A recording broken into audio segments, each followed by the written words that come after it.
Ukrainian President Volodymyr Zelenskyy is in Davos for the World Economic Forum to woo the global elites amid the donor fatigue that his country is facing in the West. And there he referred to Russian President Vladimir Putin as a predator.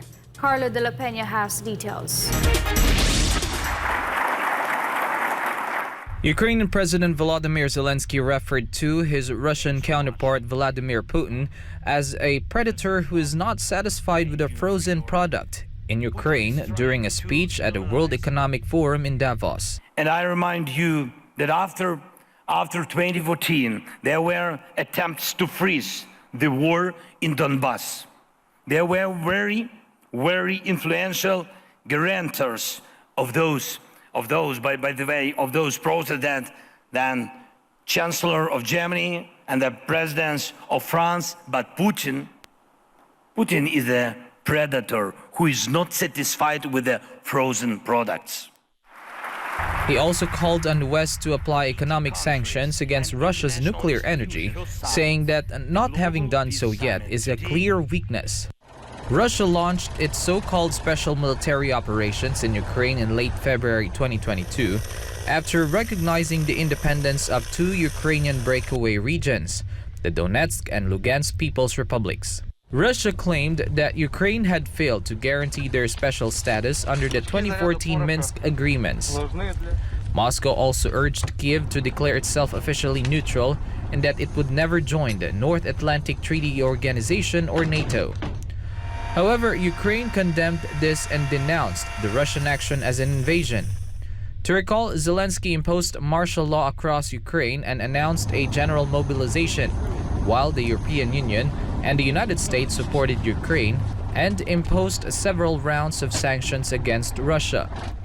This year's annual meeting of the WEF in Davos is held under the theme Rebuilding Trust, concluding on January 19th. WEF has over 2,800 participants, including more than 60 world leaders. Although the attention shifted on the conflict in the Israel-Hamas war in the Middle East and Houthi attacks on the Red Sea, Zelenskyy is in Davos to remind the world that the conflict between Russia and Ukraine is still ongoing.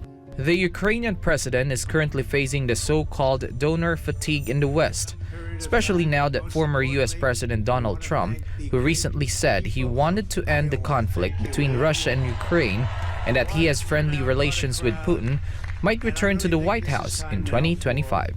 We want peace through strength. Russia would have never attacked Ukraine, would have never done it. Putin and I get along fine. We get along very well. That's a good thing, not a bad thing. The fake news, if the fake news would become real and honest news, 90% of our problems in this country would be solved. So I actually said, Ukraine, I know President Putin very well. I know Zelenskyy very well. I'm going to get him in. We're going to get it solved very quickly. Should have never happened, would have never happened. And I invite every leader and country that respects peace and international law to join us. Together we can answer any crucial questions, and it will be the best answers. Peace must be the answer. Reporting, this has been Carlo de la Peña, SMNI News.